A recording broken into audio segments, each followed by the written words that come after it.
and she gonna love the grandbaby, but it's gonna be hard to take care of a baby and go to school, and she knows you too smart to be flipping burgers for Burger King when you got the quality to be a doctor and a lawyer.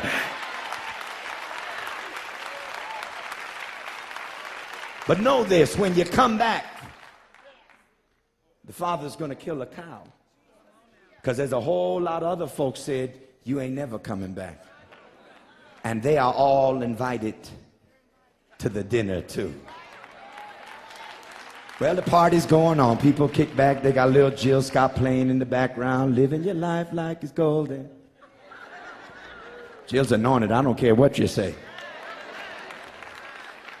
If Hezekiah Walker won't pull you through, put a little Jill Scott in. She'll take you where you need to be. And she's listening. The party, he's celebrating. His son is home, and the elder brother comes, and the elder brother says, hey, what's going on? They said, you didn't hear?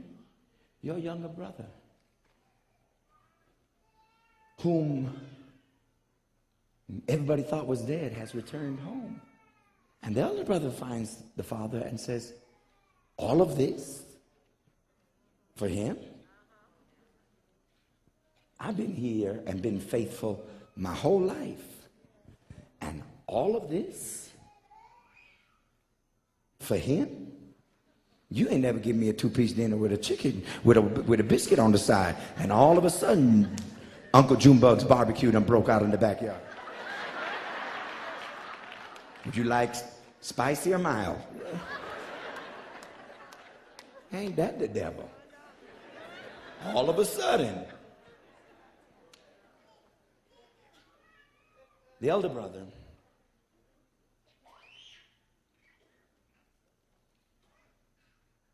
is wounded because he feels that the younger brother's got something more than him. And the father says these words to him. And this is the profound thing about the text when you read the story at your own convenience. And he said to him, son, you are always with me, and all that I have is yours.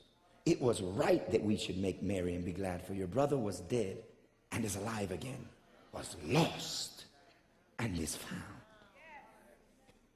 Now here's the problem with the story. It's over. Jesus goes on to another parable. Do you understand that if you went to a movie and it ended like that, you'd ask for your money back? This is not a Hollywood ending. This is not how you climax a sermon. This is not how you this is not how you end a book. This is not proper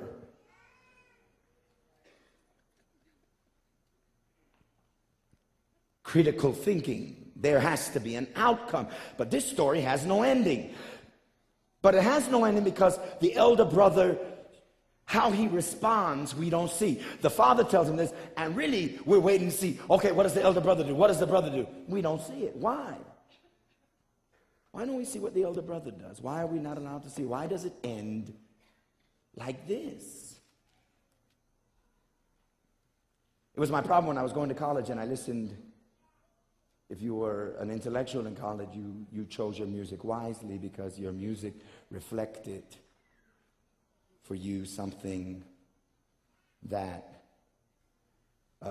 gave you some sense of superiority, because that's what go to college, university for. So I went to university when I was going to college.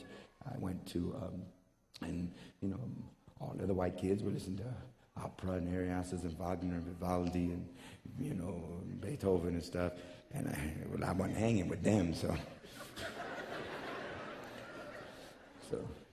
I had some friends, and they were listening to jazz, and they were listening to John Coltrane and Grover Washington Jr. Y'all don't know nothing about that. Coltrane, Miles Davis, Dizzy Gillespie. Music. But I didn't like jazz. The reason that I didn't like jazz is because when I listened to jazz, there was no resolve. There was no ending to jazz.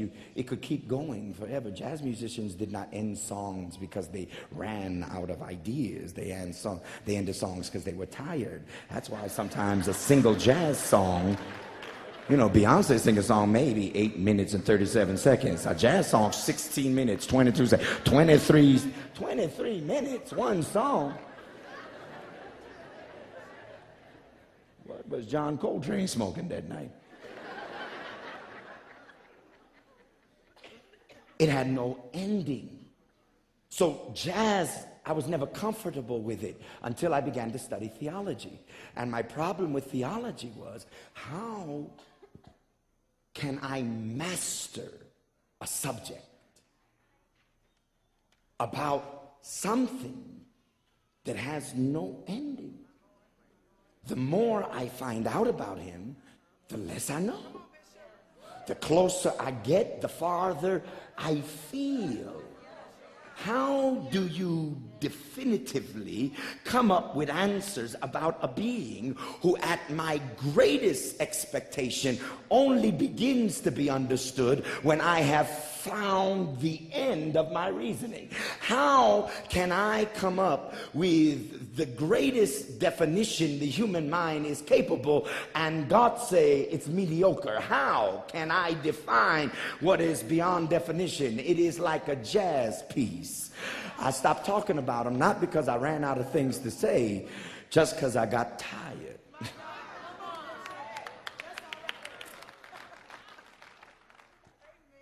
The story leaves no resolution. There is no resolve. What does the elder brother do? What do you do with this story? Where do you go? You see, what happens in our life is this. When we are left with this type of stories, when we're left with human suffering, his brother went through all of this and comes on, we're left with the wrong questions. We ask the question, why? Why did this happen to me? Why is this happening to me and not happening to you? Why am I going through this? What did I do wrong? What was wrong with them? How come they blessed and I know they ain't living nothing and I'm broke and I'm struggling all night? I know she ain't paying her tithes. She lived down the street. Here you are struggling to live right. You talking about, God, I'm living right, coming to church. They told me in the beauty of holiness, I'm trying to, always do God. I'm trying to be beautiful and pretty and saved and sanctified. I'm keeping my dress down and, I ain't trying. And this hoochie over on the other side, every time I turn around, she on her fourth marriage. And I can't get a boyfriend, a husband, a date, an escort. I can't get a deacon to show me my chair.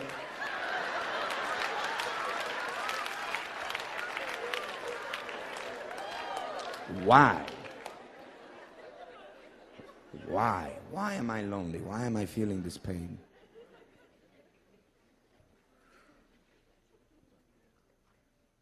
Why? The problem with the question is that it is why. Philosophers have always tried to answer why, but there's no real Socratian or Aristotelian understanding to the question of why. Where the answer lies is this. It is not why I'm going through this, but it's what now. See, I can't change what I've been through. I've been through what I've been through.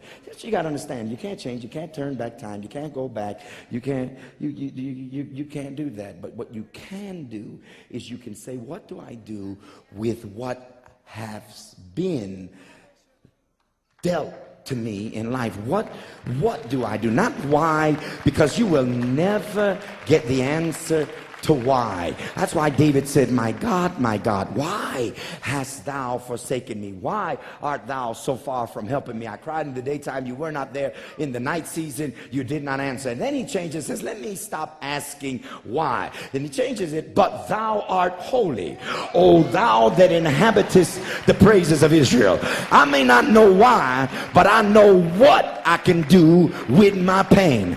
I don't know why they lied on me. I don't know why he left me. I don't know why she walked out of my life. I don't know why my children are acting hard-headed. But I know that the what